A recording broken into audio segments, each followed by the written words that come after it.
Oi, pessoal, bem-vindos a mais uma entrevista do Por Dentro dos Resultados. Eu sou o Figo, sou editor do Infomoney e, para quem não conhece, o PDR é um projeto do Infomoney em que a gente convida executivos de importantes companhias de capital aberto, com ações listadas seja na Bolsa Brasileira ou no exterior, para que eles possam falar sobre balanços e sobre perspectivas.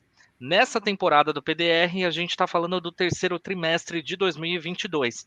E antes de eu apresentar os meus convidados de hoje, eu quero pedir para você deixar o seu like nesse vídeo, se você ainda não deixou, e se inscrever no canal se você ainda não for inscrito. Pode ativar o sininho também para ser notificado sempre que uma nova live começar. A gente está no começo dessa temporada, até aí as próximas semanas vão ter bastante entrevista pela frente, então para você não perder nada, fique inscrito no canal e ativa o sininho.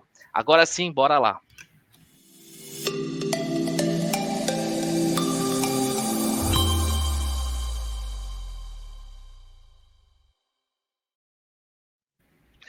Bom, eu vou conversar agora com a Giane Tsutsui, que é CEO do Fleury, e com o José Filippo, que é o CFO do grupo. Pessoal, bem-vindos. Obrigado mais uma vez pela participação de vocês aqui com a gente. Por favor, fiquem à vontade para fazer uma introdução de como é que foi esse trimestre aí para o Fleury. Obrigada, Figo. Um prazer estar aqui na Infomoney falando sobre o nosso terceiro trimestre de 2022, mais um trimestre onde a gente mostra uma consistência de resultados. E eu vou falar um pouquinho, antes de falar dos números, eu gostaria de falar um pouquinho sobre a nossa estratégia, a nossa visão geral sobre a integração da jornada de cuidados.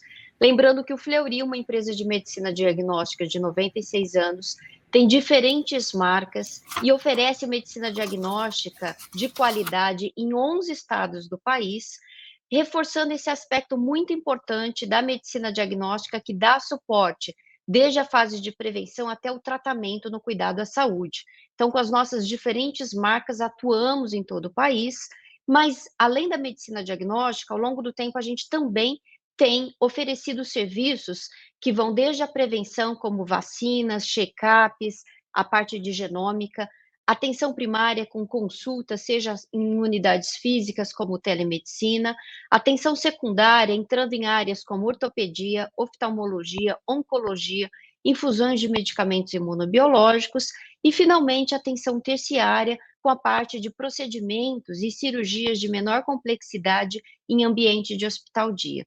A importância dessa estratégia é que nós completamos a jornada de cuidado dos pacientes, mantemos esses pacientes engajados com os nossos serviços e mais, contribuímos com a sustentabilidade do sistema de saúde. Essa estratégia vem sendo implementada de uma maneira bastante disciplinada e nós temos 3 principais avenidas de crescimento. A primeira delas, no próximo slide, a gente percebe que nós temos a medicina diagnóstica como um grande pilar. E qual a importância disso? A medicina diagnóstica hoje representa 92% do total de receita. Medicina diagnóstica vem com um crescimento consistente em todas as marcas. Por exemplo, a marca Fleury vem apresentando um crescimento importante aí de 8,7% no terceiro trimestre, mas também as marcas como a Mais, São Paulo, que cresce 19,5%, Rio de Janeiro com 12,3%, marca de medicina diagnóstica é muito importante e é regional, e é isso que nós fazemos. O segundo pilar são os novos elos, que são essas outras especialidades que nesse trimestre já representam 8,2% da nossa receita e que apresentou tri a tri um crescimento de 16,8%. E finalmente nós temos plataforma de saúde, com serviços como a telemedicina, que vem apresentando um crescimento também consistente, 23% no número de teleconsultas médicas, já atingimos 219 mil teleconsultas nesse trimestre e desde o início do serviço, 1.600.000 teleconsultas. Importante a gente frisar os nossos diferenciais competitivos do Grupo Fleury, que são inovação, excelência médica, reputação e principalmente cada vez mais o uso de dados. Agora eu vou passar a palavra para o Filippo, que vai dar os destaques em termos de resultados do nosso terceiro tri. Filippo, por favor. Obrigado, Giane. Bom dia mais uma vez a todos. Aqui eu coloco o destaque do terceiro trimestre, destaques financeiros. Então, tivemos aí uma receita trimestral recorde, 1,2 bilhão de reais nesse trimestre. E os crescimentos, como já foi comentado pela Giane, 11,4% crescimento total no trimestre, sendo 6,3% orgânico, né? Um destaque em termos da receita é a expansão do atendimento móvel, um canal que nós temos já desenvolvido já há algum tempo, temos investido em termos de eficiência, em termos de oferta, e ele cresceu nesse trimestre 36,6% em relação ao mesmo período do ano anterior. Ele já representa 9% da receita total do grupo, né? Outro aspecto importante é que a gente sempre tem monitorado a receita advinda dos testes de Covid, e nós observamos que nesse trimestre, em 2022, nós tivemos a menor participação desses testes na receita do grupo, né, 1,5%, contra 6% que foi no terceiro trimestre de 2021. Então, realmente, a gente vem vendo essa diminuição, o que não tem afetado nossa capacidade de crescimento. Outro aspecto importante é o EBITDA, que também foi recorde no trimestre, um crescimento de 10,5% em relação ao ano anterior e uma margem boa de 29%. Isso está nos levando, inclusive, a um lucro líquido de 96,7 milhões, ligeiramente superior ao mesmo período do ano passado, apesar do resultado financeiro ter impactado negativamente, na medida em que nós temos aí um nível de juros mais elevado em relação ao trimestre anterior. Acho que um comentário adicional aqui, em termos dos destaques financeiros, é que nós estamos com uma operação de aumento de capital feita e divulgada, uma subscrição de 1,2 bilhão de reais e um mínimo de 600 milhões, um preço de 17,7%, e o objetivo dos recursos é para o crescimento orgânico, para a expansão orgânica, e também para usos gerais. Então, basicamente aqui estamos os destaques do terceiro trimestre financeiros. Antes de passar para a gente poder falar um pouco em relação às perguntas, só comentários sobre o nosso crescimento através de aquisições e também o crescimento orgânico. Aqui o que nós tivemos, então, nesse trimestre, aqui anunciamos aí aquisições de métodos, né, análises clínicas, diagnóstico no sul de Minas, uma região geograficamente importante, porque ela é bem conectada com a região de São Paulo, onde nós já temos presença, então traz uma conexão importante. A aquisição de Retina Clinic, também oftalmologia em São Paulo, bastante alinhado com o Moacir Cunha, que é outro ativo que nós temos em oftalmologia, e a aquisição de Sarra, que é de infusão de medicamentos, também em São Paulo, onde nós temos crescido também dentro do programa de Novos Elos, como a Jane falou, dentro da nossa estratégia. No crescimento orgânico, acho que é importante também comentar que nós abrimos 3 unidades da marca Campana, conectada ao segmento de acesso, um segmento que nós temos já indicado, que nós temos interesse e intenção de aumentar a nossa presença, então aqui é importante essa abertura de 3 unidades, outras virão ainda até o fim do ano.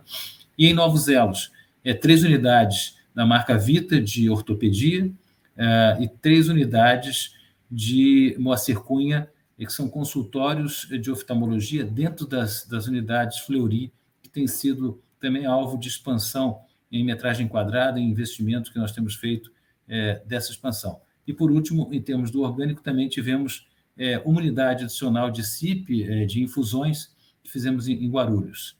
Eu acho que esse é o resumo, a introdução que a gente gostaria de passar. Agora nós estamos aí à disposição para conversar um pouco. Obrigado. Maravilha, obrigado, Filipe e Giane, por essa introdução. Então, vou começar com as perguntas. Bom, pegando um ponto aí de resultados, antes da gente falar sobre perspectivas, a gente teve, enfim, foi mais um trimestre de números fortes para o Fleury, né? Como a gente já vem acompanhando nos últimos trimestres. Teve um ponto que até o Filipe citou na apresentação dele, que foi em relação ao resultado financeiro, né? Que deu uma piorada de um ano para o outro, e aí ele até já antecipou um pouco sobre o porquê porquê disso. Eu queria que vocês falassem um pouco sobre isso, sobre esse indicador especificamente, nesse cenário atual que a gente está, né? A gente está num cenário de taxa de juros elevada, né? Ela caiu bastante, depois voltou a subir. A gente está num cenário de crise global, inflação global, então todos os governos têm agido em relação aos juros, né? Tem aumentado os juros para tentar conter isso. Como que vocês veem esse cenário afetando o desempenho financeiro do Fleury no próximo trimestre, mas principalmente para 2023, né? A gente já está aí no final desse ano, então principalmente para o próximo ano, como que esse cenário, se vocês veem uma continuidade disso para 2023 e se isso pode de alguma forma prejudicar esse começo do próximo ano para vocês. Pois não, Fico, eu posso falar um pouco sobre isso. Na verdade, tem um indicador importante que está aqui no trimestre, que é a relação da dívida líquida e EBITDA, né? Nós chegamos a 1,7 vezes dívida líquida e EBITDA, no trimestre anterior 1,8 vezes, então uma ligeira queda nesse indicador, e ela representa exatamente a situação, que nós temos um crescimento orgânico e inorgânico. Isso tem feito com que a nossa dívida líquida ela suba, o que é natural. Isso está refletido aqui no aumento no indicador e consequentemente, na despesa financeira, à medida que nós temos um patamar de juros mais elevados, como você bem colocou, não é? Nós tínhamos uma referência que a gente usava, que não é um guidance, mas é uma referência que seria 2 vezes como sendo um limite para a gente trabalhar, não é? Nós podemos ir até 3 vezes, que é um limite técnico que nós temos em relação a nossos instrumentos de dívida, mas a gente sempre achou que 2 vezes seria um indicador que a gente deveria perseguir, né? Então, nós estamos dentro dessa situação, não temos uma preocupação, a dívida e a estrutura de capital é confortável, mas é sempre bom lembrar que o nosso aumento de capital, que nós mencionamos há pouco, ele está associado também a um ajuste nessa estrutura de capital e a redução dessa relação dívida líquida e EBITDA. Embora ela ainda seja bastante confortável, nós entendemos que a gente deveria estar num patamar um pouco menor nisso, por conta da permanência dos juros mais elevados por um período maior. Então, em 2023, obviamente que a companhia tem uma geração importante de caixa, nós temos sido geradores de caixa, nós temos convertido o nosso EBITDA em caixa. Nesse último trimestre, nós convertemos mais de 100% do EBITDA em caixa, então é um índice de conversão importante. Então, nós temos essa capacidade de ajuste da dívida líquida, mas nós queremos continuar podendo perseguir a nossa estratégia de expansão, né? Via aquisições e também a expansão orgânica. Por isso, nós queremos equilibrar um pouco mais e o aumento de capital ajuda também nesse equilíbrio. Então, o que a gente vê pela frente é, realmente, por conta do patamar mais elevado de juros, comparado com o período anterior, do ano anterior, sempre um pouco mais elevado, mas absolutamente dentro da nossa estratégia, dentro de um conforto da estrutura de capital e combinado com a geração de caixa que nós temos, que é sempre positivo. Boa. Durante a semana a gente já falou com alguns leitores, a gente já tinha avisado que vocês participariam com a gente, e eles mandaram algumas perguntas. Entre as várias perguntas que a gente recebeu estavam exatamente sobre como é que vai ser essa operação, né, esse aumento de capital do Fleury. Então vocês já explicaram um pouco, mas se vocês puderem falar um pouco mais sobre isso, sobre como que vai ser essa estrutura, como que vai ser essa operação, se isso já era uma coisa pensada, já era uma coisa que vocês estavam se planejando para fazer, ou por que surgiu isso, e vocês chegaram a comentar na introdução que vocês iam utilizar o dinheiro para crescimento orgânico. Existe a possibilidade de também utilizar para crescimento inorgânico, né? Como é que ficam as aquisições? Perfeito, Figa. Eu vou começar aqui. Primeiro que quando nós anunciamos a combinação de negócios com Pardini, que foi no dia 30 de junho, também colocamos a possibilidade de um aumento de capital, exatamente nas condições que nós fizemos. Então, é aumento de capital privado, como o Felipe colocou, de 600 milhões até 1,2 bi. O preço da ação foi 17,27. Então, todos que participam da nossa base podem subscrever e participar. O período de subscrição foi do dia 20 de outubro e vai até o dia 21 de novembro. O objetivo desse aumento de capital, que já era algo estudado e pensado, considerando as condições de juros, o nosso nível de alavancagem, principalmente, nós temos uma estrutura de capital adequada que nos permita seguir nessa estratégia de crescimento orgânico e inorgânico. Sim, a gente tem feito algumas aquisições. Então, de 2021 a 2022, nós fizemos um total de 10 aquisições, considerando a combinação de negócios. Tirando ela, foram 9 aquisições, 4 aquisições de medicina diagnóstica. Então, especificamente, entramos no Espírito Santo com PRET bioclínico, fizemos a aquisição de Marcelo Magalhães, que é um ativo de medicina diagnóstica premium no Recife, e também, mais recentemente, Métodos. E também fizemos as aquisições em novos elos, oftalmologia, ortopedia, infusões de medicamentos, como nós falamos.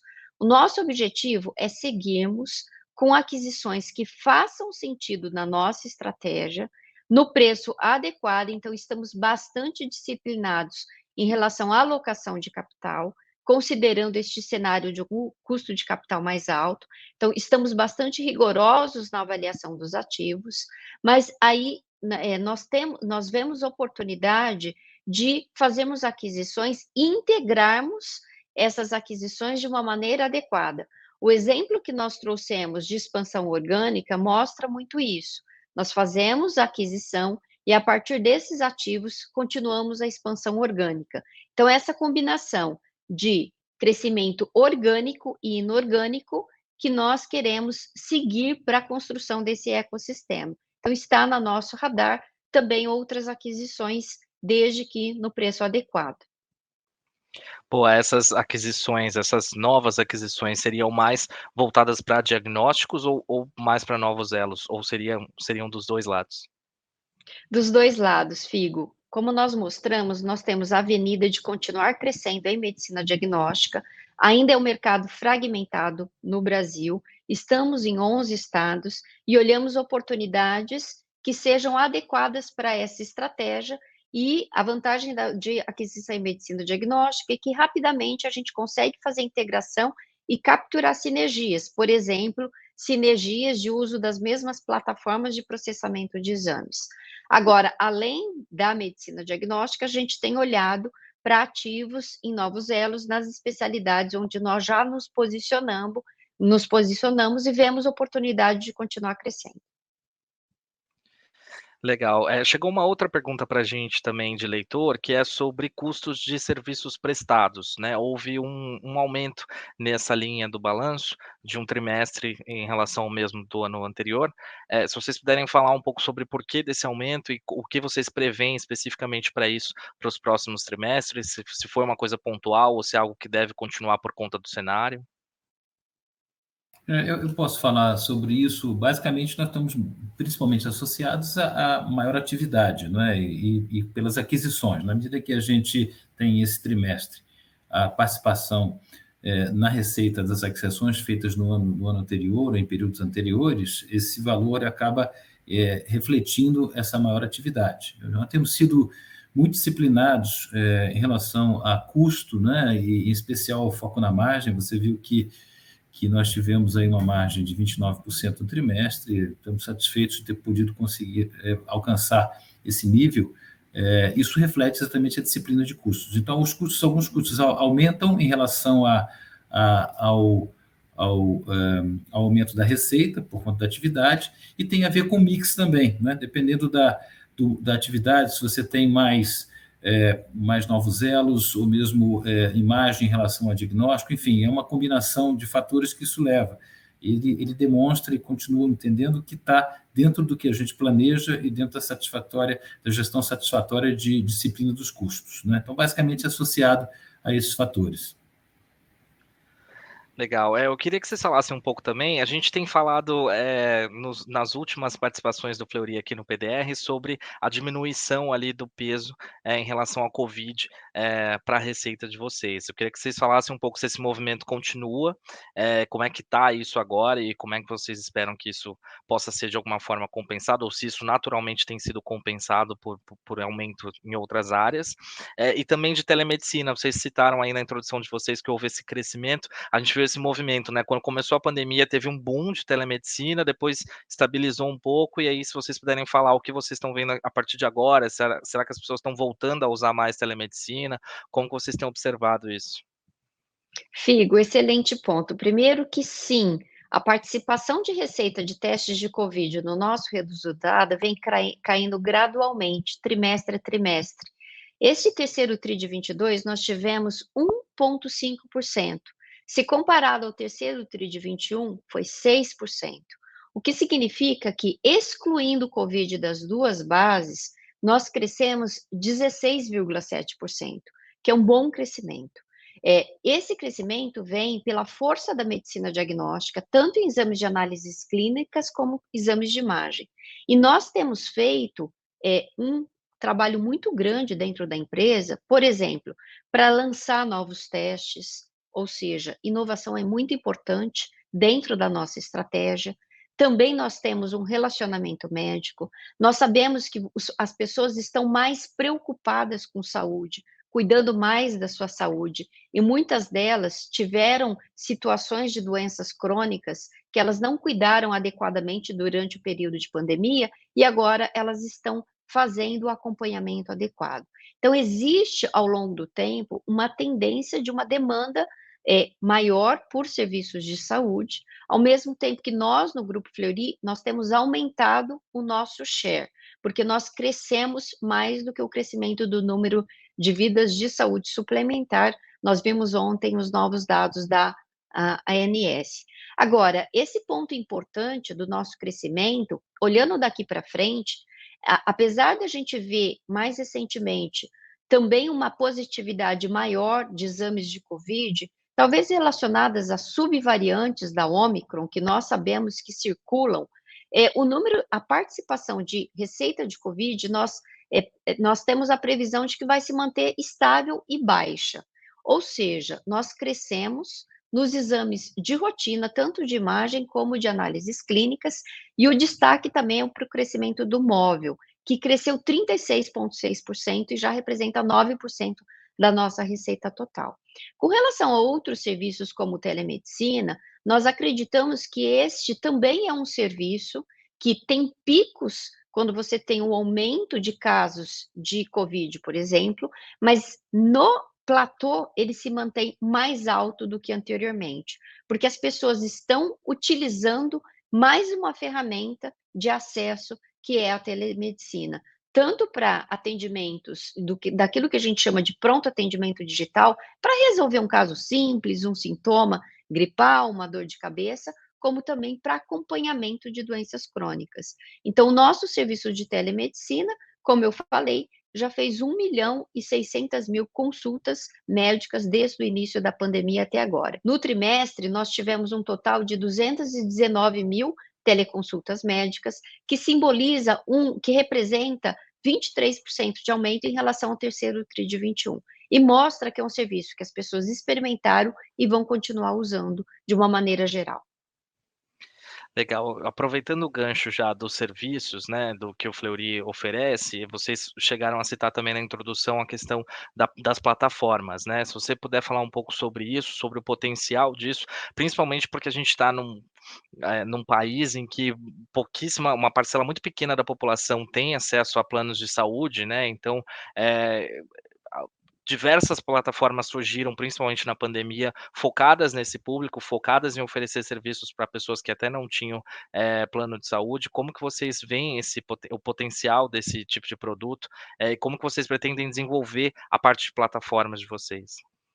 Perfeito, Figo. Aqui nós temos dois aspectos que você traz muito bem: o desafio do acesso, ampliar o acesso a serviços de saúde. Nós sabemos hoje que 50 milhões de pessoas têm acesso à saúde suplementar, têm um plano de saúde, e nós temos uma população muito grande que precisa de serviços. E aí nós temos duas soluções que eu gostaria de enfatizar. A primeira é plataforma, onde nós oferecemos diferentes serviços por meio de saúde D.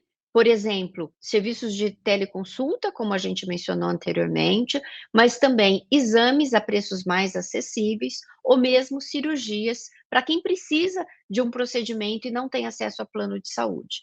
Agora, além disso, eu gostaria de chamar a atenção que o Grupo Fleury também tem entrado no segmento de acesso. Por meio da marca Campana, nós inauguramos 3 unidades recentemente e vamos inaugurar mais 3 unidades até o final do ano, endereçado para quem tem planos de saúde do segmento de acesso ou mesmo para pessoas que não têm acesso ao plano de saúde e que podem pagar particular a um preço adequado para essa população. Então, essas unidades, elas têm um modelo de negócio diferente, elas têm um tamanho menor, oferecem todo o portfólio de análises clínicas e, por exemplo, ela já tem um serviço de autoatendimento por meio de totem e nós não temos uma parte de abertura de fichas que acaba aumentando a necessidade de metro quadrado ou a necessidade de pessoas para atendimento. Então, já é um serviço que nasce de uma maneira otimizada para aumentar o acesso a serviços, aos nossos serviços de saúde do Grupo Fleury. Legal, eu queria pedir para vocês falarem um pouco também sobre, e essa também foi outra pergunta que chegou para a gente, em relação ao desempenho do B2B. Como é que foi nesse trimestre e o que vocês esperam para esse segmento em 2023? Perfeito, Figo. Então, só lembrando que nós tivemos um crescimento total de 11,4% no trimestre, muito puxado pelo desempenho de B2C. O B2C cresceu no total 17,7%. Quando a gente olha para o B2B, nós tivemos um ligeiro decréscimo tanto de volume de exames quanto de receita. Isso foi devido a dois fatores. Um fator é descontinuidade de um grande contrato. E o segundo fator é a redução de testes de Covid, que tem um impacto maior no B2B. Ou seja, nós sabemos que no ano passado todos os pacientes que entravam nos hospitais faziam testes de Covid. E agora nós temos uma redução disso, só alguns pacientes selecionados. Então foram esses dois fatores que levaram ao menor desempenho, especificamente da linha de hospitais. No laboratório de referência, a receita até cresceu 38%, embora ela tenha um percentual, uma representatividade menor no B2B. Lembrando que se nós excluirmos este contrato que foi descontinuado, o desempenho do B2B, ele segue em linha com o desempenho do B2C no trimestre. E lembrando também que nós aguardamos a aprovação do CAD para combinação de negócios com Hermes Pardini. Hermes Pardini tem um segmento B2B bastante significativo, é um pouco mais de 50% da receita. Então, nós temos uma perspectiva de, na combinação de negócios, também ter um crescimento bastante importante dessa linha de negócios. Legal, eu queria perguntar para vocês também, e até eu me lembro que na nossa última entrevista eu cheguei a perguntar, e eu perguntei na última temporada inteira para todos os executivos que conversaram aqui comigo, sobre o cenário eleitoral, né? Porque geralmente em ano eleitoral as empresas ficam um pouco em stand-by ali, para ver qual vai ser a definição, enfim, e tomar algumas atitudes mais importantes para o negócio. Não é muito caso do Fleury, o Fleury não parou em nenhum momento, continua fazendo as aquisições, né? E até eu já cheguei a ver algumas entrevistas de vocês falando que o setor de saúde ele é um pouco mais resiliente, né? E um pouco mais alheio a esse cenário político, eleitoral, mas enfim, a gente já tem uma definição de resultado, a gente vai ter uma troca de governo a partir de 2023, então eu queria perguntar para vocês como que vocês veem isso, se vocês enxergam que essa troca de governo pode ser benéfica ou não para o setor de saúde, para o Fleury especificamente, se houve alguma proposta específica para a saúde que possa beneficiar o setor como um todo, como que vocês veem esse resultado? Figo, de uma maneira geral, os desafios do setor de saúde são bastante grandes e a gente espera que o novo governo olhe com muito cuidado, tanto para a saúde como para a educação, que são estruturantes para melhorar a qualidade de vida do país. Como nós já mencionamos, o setor de saúde realmente é mais resiliente. Ele não tem tanta flutuação com relação a cenários eleitorais, porque os serviços de saúde são serviços essenciais, as pessoas precisam desses serviços, e talvez essa tendência de maior envelhecimento da população e aumento de doenças crônicas leve cada vez mais a uma necessidade. Nós vemos que a saúde suplementar continua com o aumento do número de beneficiários, nós vemos muitas oportunidades de continuar a nossa estratégia de crescimento orgânico e inorgânico, e nós queremos cada vez mais contribuir para que o sistema de saúde seja um sistema de saúde mais acessível, que seja mais integrado, que a gente tenha as informações dos pacientes e os serviços que acompanhem a jornada de cuidado de todo o paciente, e também que a gente contribua para a sustentabilidade do sistema de saúde para que tenha mais acesso. Então, de uma maneira geral, a gente vê que as oportunidades no setor de saúde continuam, que o número de beneficiários no sistema de saúde suplementar cresce, e se nós tivermos um crescimento econômico com maior número de empregos, isso vai se refletir também em maior acesso à saúde de uma maneira geral. Ainda sobre esse tema, a gente viu alguns setores sendo afetados, por conta das manifestações, em seguida do resultado da eleição, né, por conta do bloqueio das estradas, alguns setores tiveram ali, problema em relação a acesso a insumos, estoques, enfim. Isso atingiu o Fleury de alguma forma? Figo, a gente já trabalha com um sistema de ter estoques dos nossos almoxarifados. Então, claro que o período de manifestação, ele foi curto, se ele tivesse se prolongado, a gente poderia eventualmente ter, mas na prática nós não tivemos nenhum impacto significativo com relação a transporte de amostras ou mesmo a insumos. Então, nós estamos muito tranquilos com relação a essa questão, nós não paramos em nenhum momento nenhum tipo de processamento ou houve qualquer tipo de impacto na nossa operação. Legal. Aliás, passando um recado para quem está assistindo a gente vai falar na sexta-feira com, o fundador, cofundador da Azul. A Azul foi uma das companhias aéreas aí atingidas por esse movimento todo, então fiquem inscritos aqui no canal. Eh, uma outra pergunta que eu queria fazer para vocês, e aí a gente já está chegando para o final da nossa entrevista, tem 2 temas que eu sempre abordo, que são de bastante interesse, principalmente dos investidores pessoas físicas, né, que têm, crescido bastante na bolsa, cresceu bastante nos últimos anos, nos últimos trimestres, que é em relação à ESG, né, as políticas de sustentabilidade, governança. Quais são as práticas do Fleury nesse sentido? O que vocês esperam em relação a isso daqui para frente? Figo, esse é um aspecto fundamental, inclusive, nós temos um comitê ESG que é coordenado pelo presidente do conselho de administração, nós temos uma jornada de práticas ESG há mais de 20 anos, e isto cada vez mais se torna estratégico para o Grupo Fleury. O ano passado nós fizemos emissão de debêntures com metas atreladas a ESG, tanto uma meta de redução de resíduos biológicos, de processamento de exames, como também uma meta de acesso, atingir 1 milhão de clientes das classes C, D e E, com acesso aos nossos serviços via plataforma de saúde.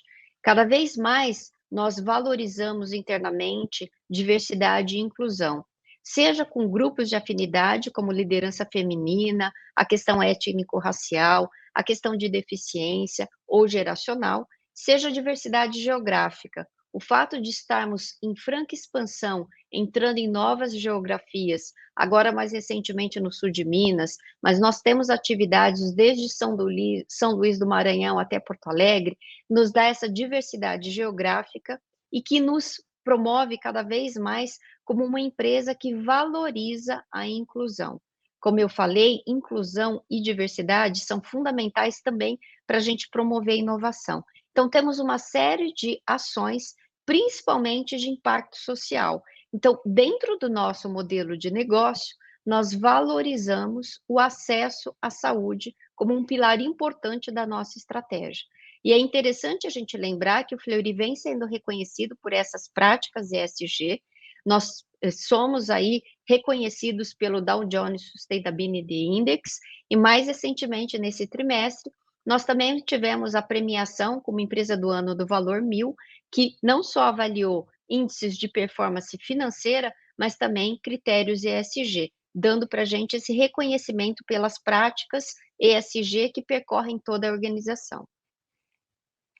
Legal, para a gente fechar o nosso papo, então, eu queria perguntar sobre remuneração acionista, que é um assunto que sempre chega a pergunta de leitores para a gente também. Como é que está a política atual do Fleury? Se existe alguma expectativa de alteração nessa política no médio prazo? Eu posso falar, Figo, sobre. Nós não temos uma política, né? Nós temos gerenciado isso na destinação de lucro de cada ano. Ano passado, nós tivemos um payout de cerca de 85% do lucro, e essa é uma avaliação que é feita a cada final de exercício, né? Nós fazemos uma avaliação, olhamos aí a perspectiva de futuro em termos dos planos da companhia e fazemos, então, essa discussão com o nosso conselho e fazemos uma recomendação aos acionistas via assembleia como típico. Então, nós seguimos da mesma forma, avaliando. Nesse momento, não temos nenhuma indicação do que seria a destinação desse lucro. Obviamente, precisamos ainda terminar o ano e estamos lucrativos até agora. Obviamente, vamos continuar sendo até o final do ano, mas essa discussão aparecerá na medida que a gente fecha o ano com o nosso balanço e a revalidação dos nossos planos e exercícios. Daí a gente faz a essa recomendação. Mas, desse momento, a gente não tem ainda uma decisão, nenhuma recomendação que possa ser compartilhada. Legal, respondido. Então, eu queria agradecer a Jeane Tsutsui, que é CEO do Fleury, e o José Filippo, que é o CFO do grupo. Obrigado pela disponibilidade de vocês, por terem vindo aqui, respondido todas as perguntas que a gente recebeu dos nossos leitores, por terem falado aí o que a gente pode esperar para o Fleury daqui para frente. Muito obrigada, Figo. Obrigado, Figo. Prazer. Valeu, pessoal. É isso. Quem perdeu o começo dessa entrevista, não se preocupe, ela vai ficar na íntegra aqui no canal do Infomoney no YouTube. Não só essa, como todas as outras, né? Essa foi apenas a segunda live dessa nova temporada, a segunda entrevista dessa nova temporada. A gente vai ter nos próximos dias várias entrevistas, então para você não perder, se inscreva no canal do Infomoney e ativa o sininho para você ser notificado sempre que uma nova live começar. E não se esqueça de curtir esse vídeo, deixar o seu like, compartilhar bastante, isso ajuda bastante a gente. Para você acompanhar a programação completa, entra no infomoney.com.br, na parte superior do site tem um link por dentro dos resultados, ali tem toda a programação para você se programar para assistir as próximas entrevistas. É isso, até a próxima.